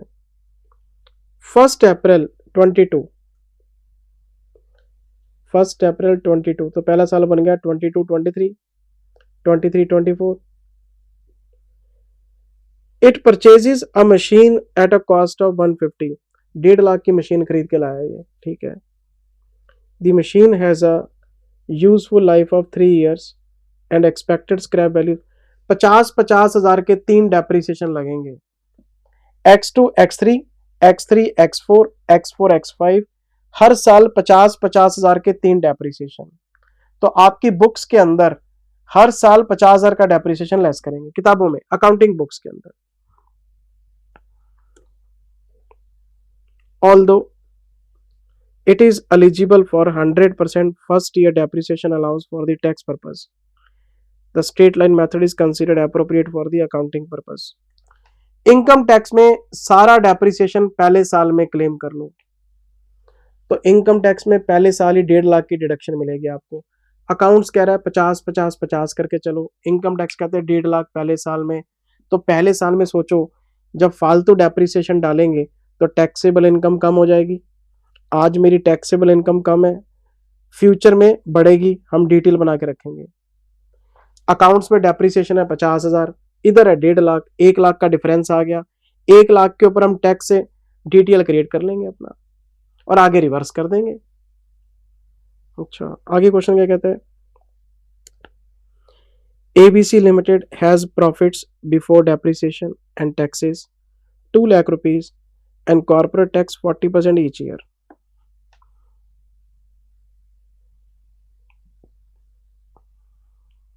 बहुत बढ़िया जी। 40% का टैक्स रेट है। सबसे पहला वर्किंग नोट हम हमेशा क्या बनाते हैं, calculation of accounting income. Note करने की जरूरत नहीं, सब कुछ है आपके पास पहले से ही। 22 23 3 साल है मेरे पास, मैं ईयर 1 ईयर 2 लिख देता हूँ, ईयर 1 ईयर 2 ईयर 3।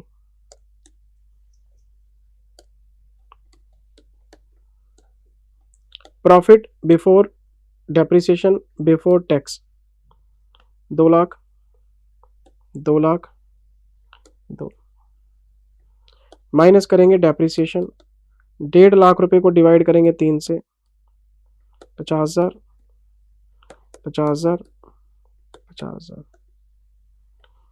ये आ गया जी प्रॉफिट आफ्टर डेप्रिसिएशन, पीबीटी कह देते हैं इसको। चलो 1.5 lakh 1.5 lakh 1.5 lakh.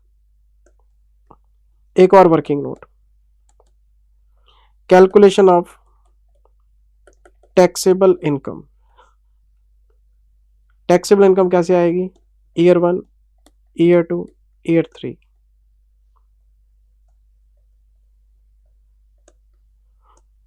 To lakh 2 lakh 2 lakh, depreciation first year में 150 पूरे का पूरा, तो ये आ जाएगी टैक्सेबल इनकम 50,000 2 लाख 2 लाख।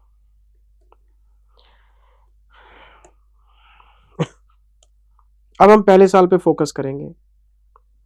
ये हमारा फर्स्ट ईयर है, ये रहा accounting income. Please check your accounting income 150, please check your taxable income 50। दोनों में डिफरेंस बताओ कितने का आया, 1 लाख का। आज मेरी टैक्सेबल इनकम कम है 1 लाख रुपए से, टाइमिंग डिफरेंस की वजह से।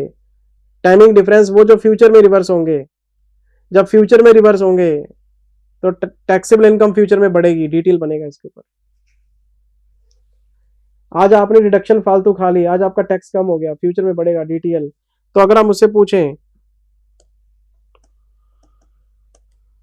कैलकुलेशन ऑफ टैक्स एक्सपेंस, मैं बोलूंगा ईयर 1 फर्स्ट ईयर, तो करंट टैक्स बताओ कितना आएगा।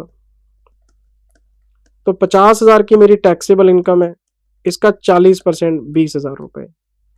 और एक मैं बनाऊंगा डीटीएल किस चीज पे, 1.5 लाख माइनस 50, ये मेरी अकाउंटिंग इनकम है, ये मेरी टैक्सेबल इनकम है, इसका 40%, डीटीएल बनेगा 40,000 रुपये।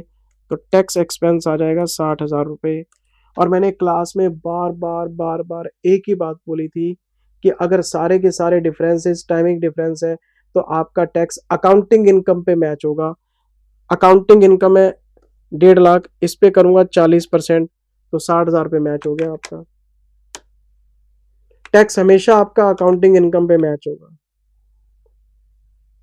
एक तो सारे डिफरेंस आपके टाइमिंग डिफरेंस होने चाहिए और टैक्स रेट आपका सेम रहना चाहिए। अब ये जो डीटीएल है, मुझे एक बात बताओ, डिफरेंस कितने का आया। टाइमिंग डिफरेंस है बेटे 1 लाख रुपए का, टाइमिंग डिफरेंस है 1 लाख का, उसका 40%, 40,000 डीटेल हो गया। मैं सेकेंड ईयर में आ गया, मुझे सेकेंड ईयर में फिर से निकालना है करंट टैक्स। मुझे टैक्सेबल इनकम चाहिए, ये रही मेरी टैक्सेबल इनकम 2 लाख रुपए।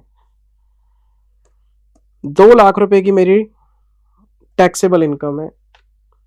लेकिन प्रॉब्लम ये आ रही है बेटे कि 2022 में टैक्स का रेट था 40, लेकिन 2023 में टैक्स का रेट हो गया 35।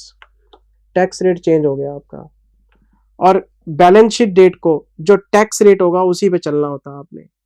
पिछले साल की अकाउंटिंग 40% पे थी, इस साल की अकाउंटिंग 35% पे है। तो मैं तो 35% ही लूंगा। 70,000 का तो करंट टैक्स आ गया। अब आते हैं रिवर्सल ऑफ डीटीएल पे। जो पिछले साल आपने डीटीएल बनाया था वो इस साल रिवर्स होगा। अब मुझे बताओ अच्छी तरह से, प्लीज कंपेयर करो। 1 लाख का डिफरेंस था यहां पे, लेकिन अब रिवर्स होना शुरू हो गया है। चेक कर लो आराम से। पहला साल अकाउंटिंग इनकम ज्यादा थी 1 लाख से, लेकिन अगले साल अब आपकी टैक्सेबल इनकम ज्यादा होनी शुरू हो गई है। पहले साल में डिफरेंस कितने का अराइज हुआ? 1 लाख का। 50,000 अगले साल रिवर्स हो गए, 50,000 अगले साल, 2 साल में रिवर्सल हो गया। पहले साल डिफरेंस अराइज हो रहा है और अगले 2 साल में रिवर्स हो रहा है, तो आपको डीटीएल रिवर्स करना पड़ेगा। डीटीएल की एंट्री क्या पास होती है? P and L to DTL, लेकिन रिवर्सल की एंट्री क्या पास होगी? DTL to P and L.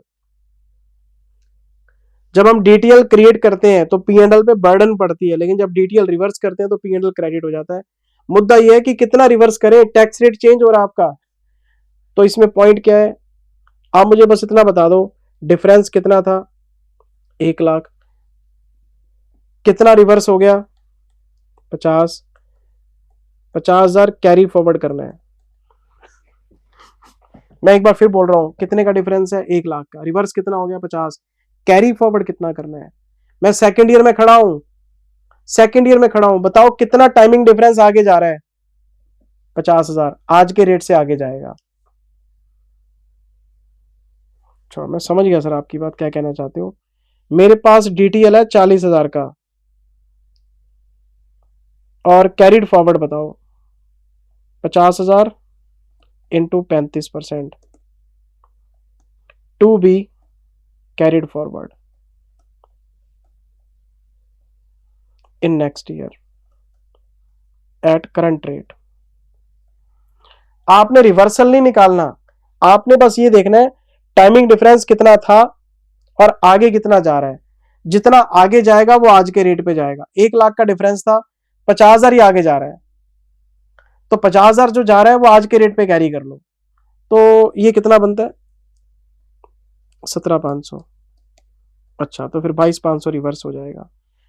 आज का डिफरेंस 35% पे है। पहले बताओ कि, अच्छा छोड़ो, ईयर 1 बताओ। पहले साल में खड़ा हूं, पहले साल में डिफरेंस कितना था? 1 लाख। मैं बोल रहा था 1 लाख जा रहा है आगे, 40% पे जाएगा 40। अब 1 लाख में से 50,000 ही आगे जा रहा है, 35% पे आगे। तो आगे जाने वाला रेट जो कैरी फॉरवर्ड है उसको देखो बस, बाकी रिवर्स करते चलो। तो आपका टैक्स एक्सपेंस आ जाएगा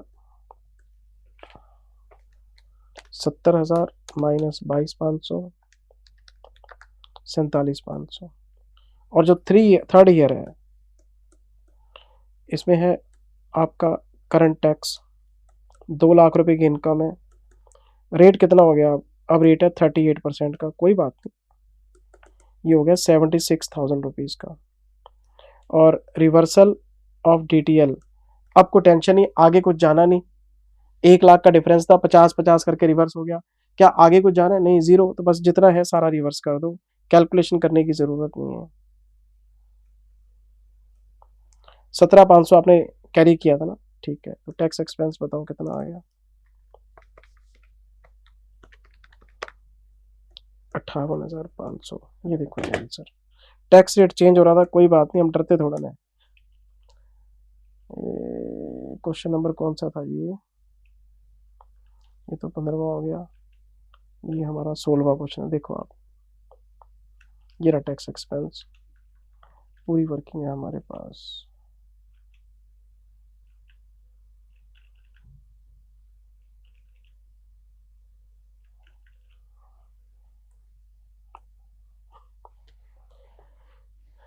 ये वर्किंग है जी।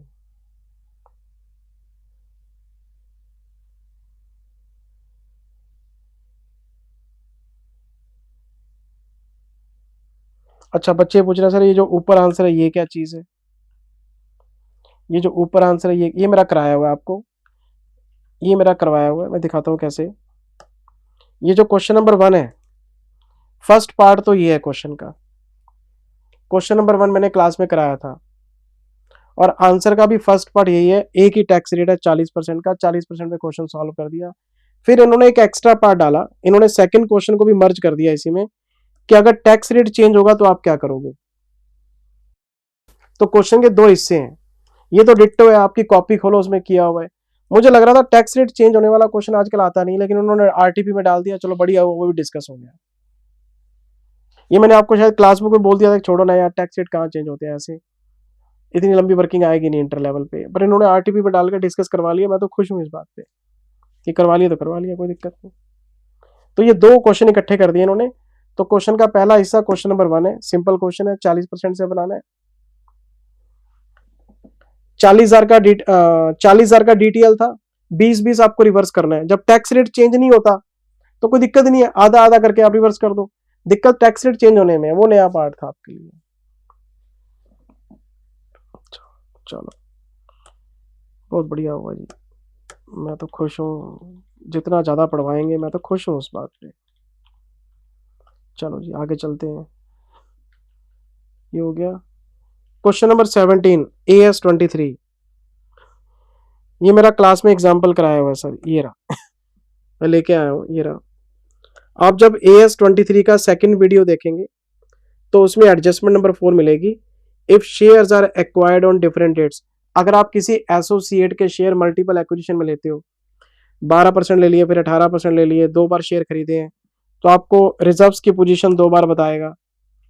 ये सेम क्वेश्चन, सेम एग्जांपल इन्होंने यहां डाल दिया। ये मैंने 12-18 लिया था, इन्होंने 10 और 20 लिया, करवाया हुआ सर, आप देख लेना, मेरे पास कुछ नहीं है बताने को। 18th क्वेश्चन, क्लास बुक में आओ, AS24 डिसकंटिन्यूइंग ऑपरेशन का है। AS24 question number 12, page number 412, cut copy paste. Question number 19 में आओ, AS26 क्लास बुक में आओ, क्वेश्चन नंबर 19 है, क्वेश्चन नंबर 28 भी है और पेज नंबर 185 है। एक ही क्वेश्चन 2 बार दिया हुआ है, आप देख लेना, क्लास बुक में कराया, कोई कोडिंग वोडिंग वाला क्वेश्चन है, वही कोडिंग वाला क्वेश्चन है अपना सर।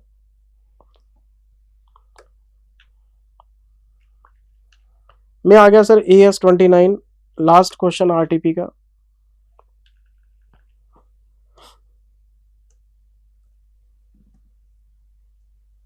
बहुत सिंपल क्वेश्चन है बेटे, देखने में लगेगा बहुत लेंथी है, आप थोड़ा सा फोकस बना के रखोगे, क्वेश्चन ऐसे सॉल्व हो जाएगा आपका। ड्यूरिंग द ईयर, AS29 में 3 चीजें पढ़ाई थी मैंने आपको, प्रोविजन, कंटिंजेंट लायबिलिटी और कंटिंजेंट एसेट। प्रोविजन कैसे बनता है, there should be some present obligation, whether constructive और legal, it should be due to past events, it should be a result of past transactions, outflow should be probable and a reliable estimate should also be available। 4 condition पूरी करो, provision बना लो। और अगर 50% से ऊपर probability, हम provision बना देते हैं, 50% से नीचे है तो कंटीजेंट लायबिलिटी है। और अगर फ्यूचर में पैसा देना नहीं है, आना है, इनफ्लो है, तो वो कंटीजेंट एसेट है, उसको इग्नोर कर देते हैं, ना रिकॉर्ड करते हैं ना डिस्क्लोज करते हैं। प्रोविजन रिकॉर्ड करते हैं, कंटीजेंट लायबिलिटी डिस्क्लोज करते हैं, कंटीजेंट एसेट इग्नोर करते हैं। जब आउटफ्लो की बात होती है तो आउटफ्लो में प्रोबेबिलिटी चेक हो जाती है, या तो वो प्रोविजन होगा या कंटीजेंट लायबिलिटी होगी। और अगर इनफ्लो की बात करते हैं कि फ्यूचर में कोई पैसा आएगा, वो कंटीजेंट एसेट है, उसको इग्नोर करते हैं as a matter of prudence. Expected losses को तो दिखा सकते हैं, एक्सपेक्टेड इनकम्स को नहीं दिखा सकते हम। ड्यूरिंग द ईयर, QA कोई कंपनी है, delivered manufactured products to customer के, एक कंपनी है QA, ये माल बेचा इन्होंने के को, कौन से गुड्स, फिनिश्ड गुड्स, बने बनाए, यानी QA कहीं से खरीद के लाया और उसने के को बेच दी, खुद नहीं बनाता, ये ऑलरेडी मैन्युफैक्चर्ड है। अच्छा, ट्रेडिंग का काम है। दी प्रोडक्ट्स वर फॉल्टी, और 1 अक्टूबर 23, भाई साहब क्लेश हो गया इनका, गुड्स खराब निकल गए। 1 अक्टूबर 23, कस्टमर के commenced legal action against the company claiming damages in respect of losses due to supply of faulty product। इसने अक्टूबर में इसके ऊपर केस कर दिया सर, कोर्ट केस। अगर क्यूए को लगता है कि पैसे देने पड़ेंगे तो प्रोविजन बनाएगा, और इसे लगता है कि चांसेस कम है तो कंटीजेंट लायबिलिटी दिखा देगा। मैं क्यूए की बात कर रहा हूं क्योंकि केस इसके ऊपर हुआ है, डैमेजेस इसको देने हैं, इसके लिए आउटफ्लो है।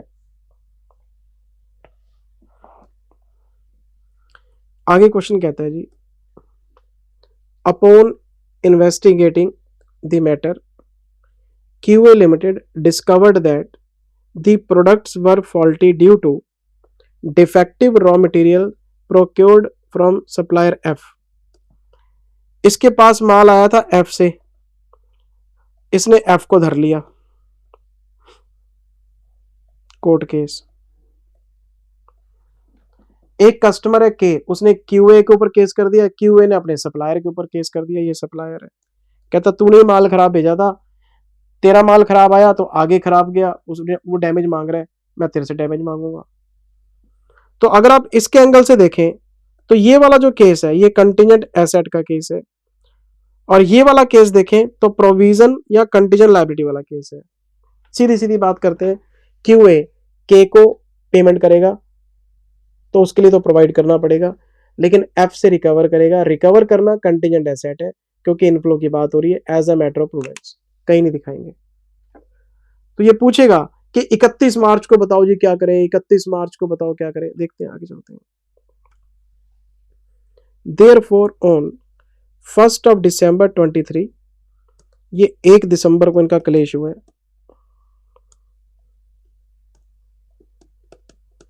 ये क्लेश हुआ था अक्टूबर में, इसने दिसंबर में इसको धर लिया। The company commenced legal action against F claiming damages in respect of supply. और ठीक है, समझ गया बात। आगे क्वेश्चन कहता है, QA has estimated that, QA ने एस्टिमेट किया है, it's probability of success of both legal cases, the action of K against Q and action of very high. इसका मतलब क्यूए को लगता है एफ से मैं रिकवर करूंगा, वेरी हाई प्रोबेबिलिटी है, मैं उससे रिकवर करूंगा, उससे रिकवर करके मैं के को दे दूंगा। तो जो पैसे देने as a matter of prudence वो तो लॉस है, उसका तो प्रोविजन बनाओ, और जो पैसे लेने हैं as a matter of prudence वो कंटीजेंट एसेट है, क्योंकि इनफ्लो फ्यूचर में होगा, तब जब आएंगे तब देख लेंगे। तो बुक्स में एक ही एंट्री दिखेगी प्रोविजन की, आने वाला पैसा नहीं दिखेगा, ये नहीं दिखाना, लेकिन ये दिखाना है। बस आपको 31 मार्च की वर्किंग बनानी है, दिखा आगे चलते हैं।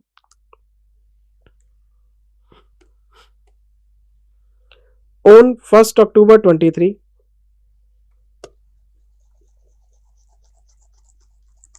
मैं जरा एक बार बोर्ड क्लीन कर दूं, क्वेश्चन तो मैंने आपको डिलीवर कर दिया, बस वैल्यूज रह गई है बेटे।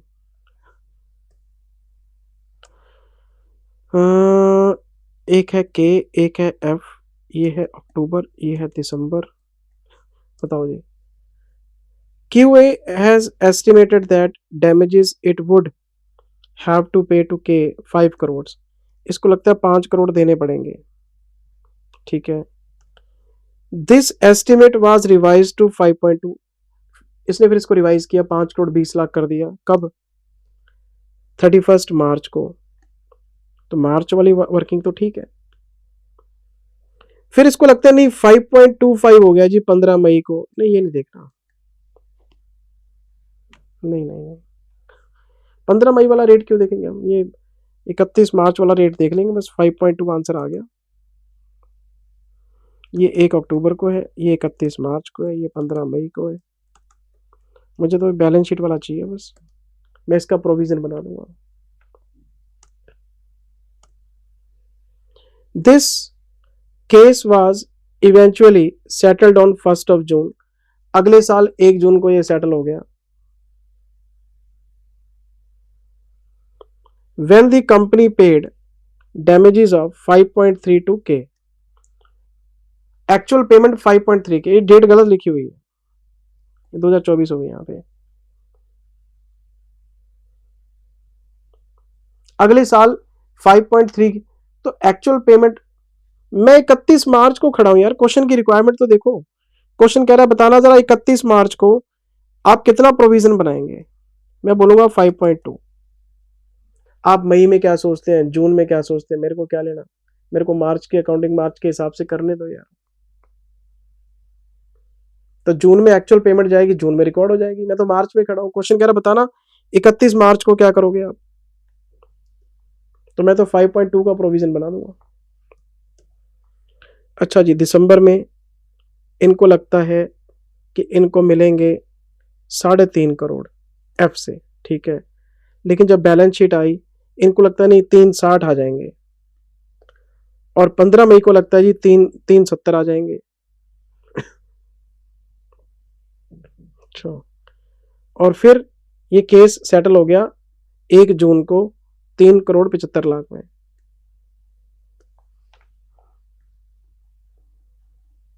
इकतीस मार्च को मैं कुछ करूंगा ही नहीं, मेरे लिए तो कंटीजेंट एसेट है, जब पैसे आएंगे तब देखेंगे। QA Limited had in its financial statements for the year March 24 provided 3.6 crore as a financial statement were approved by the board of directors। गलत है सर, क्या ये सही किया इसने, क्या इसने ये सही किया? आंसर इज नो, 3.6 तो गलत है।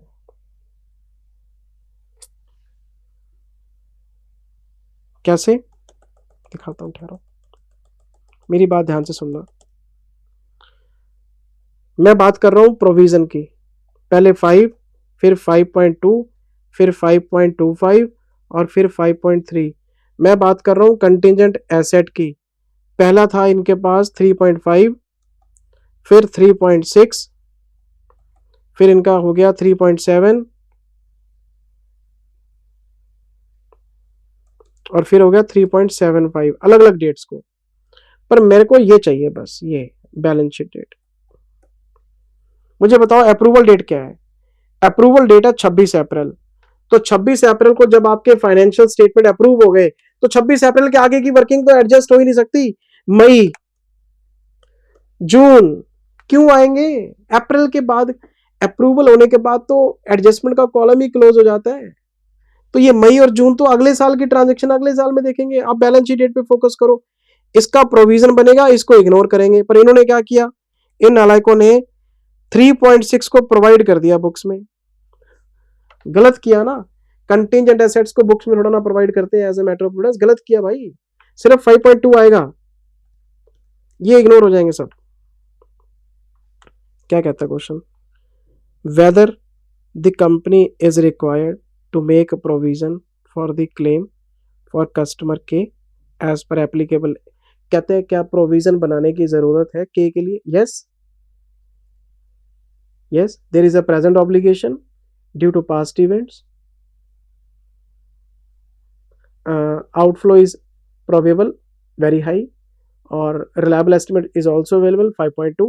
तो 5.2, if yes please give the rationale for the same। तो आपको प्रोविजन की डेफिनेशन लिखनी है, वो 4 कंडीशन, और फिर 5.2 के लिए लिख देना है। और एक लाइन और भी लिख सकते हो कि स्टेटमेंट 26 अप्रैल को अप्रूव हो गया, इसलिए मई और जून की इंफॉर्मेशन रेलिवेंट नहीं है। If the answer to a above is yes, अगर आप कहते हैं हाँ प्रोविजन बनना चाहिए, तो एंट्री क्या पास होगी? एंट्री P/2 प्रोविजन, वही एंट्री है 5.2 5.2, प्रोविजन की एंट्री मारेंगे हम। What will the accounting treatment of action of QA against F, ignore करेंगे बिकॉज कंटिजेंट एसेट्स है, और कंटिजेंट एसेट्स में इनफ्लो होता है, as a matter product ignore करेंगे। बस ये छोटा सा क्वेश्चन, मतलब केस स्टडी इतनी बड़ी बना दी, क्वेश्चन छोटे छोटे से बना दिए। कहता है क्या प्रोविजन बनेगा? हाँ बनेगा। क्यों बनेगा? डेफिनेशन लिखो। कितने का बनेगा? 5.2। एंट्री बनाओ, ये लो एंट्री। अच्छा, एफ का इग्नोर करेंगे, ये रहा आपका आंसर। आप हंसोगे यार, छोटा आंसर है इसका, ये लो 3 आंसर है, ये आंसर इसके 3। पहले पार्ट में तो डेफिनेशन लिख दी हमने, दूसरे में एंट्री पास कर दी, और तीसरे में लिख दिया हमने, ये तो एंट्री हो गई। इसकी जगह पे आप एंट्री लिख सकते हो, P&L account debit to provision for damages, एक ही बात है। Shall not recognize contingent asset, the probability of success is very high but there is no concrete evidence that inflow virtually certain, it will be considered contingent asset only, shall not be recognized। ये तो contingent asset है जी, ignore करो आप इसको, ये question है, ये RTP है, 20 क्वेश्चन मैंने आपको चेक करा दिए हैं बेटे। और इस आरटीपी में हैरानगी की बात ये है, ना तो कंसोलिडेशन का कोई बड़ा क्वेश्चन आया, ना अमेलगामेशन का कोई बड़ा क्वेश्चन आया, ना कैश फ्लो का कोई बड़ा क्वेश्चन आया, ना इन्वेस्टमेंट अकाउंट आया, ना ब्रांच आया, ना बाय बैक आया, ना कंपनी फाइनल अकाउंट आया। बड़ा क्वेश्चन तो पूछा, डिस्क्रिप्टिव क्वेश्चन तो है नहीं, पिद्दे पिद्दे से क्वेश्चन है सारे। आरटीपी खत्म हो गई आपके। Thank you very much, take care, bye bye, love you all. इसके बाद आपको एमटीपी का वीडियो देता हूँ।